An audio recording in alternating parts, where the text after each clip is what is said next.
धडगावमध्ये राज्य उत्पादन शुल्क विभागाच्या पथकावर हल्ला।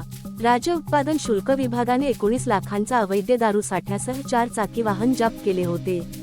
राज्य उत्पादन शुल्क विभाग दगडफेक केल्यानंतर धडगाव पोलीस ठाण्यात गुन्हा दाखल करण्यात आला आहे।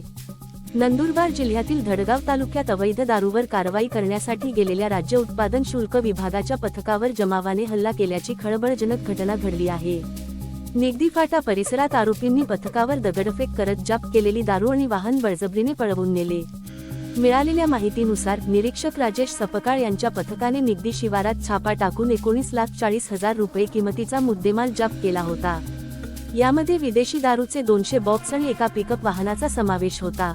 मात्र कारवाई सुरू असतानाच बुधा झांगडे आणि सुरेश झांगडे यांच्यासह 10 ते 12 जणांच्या जमावाने पथकाला घेरले।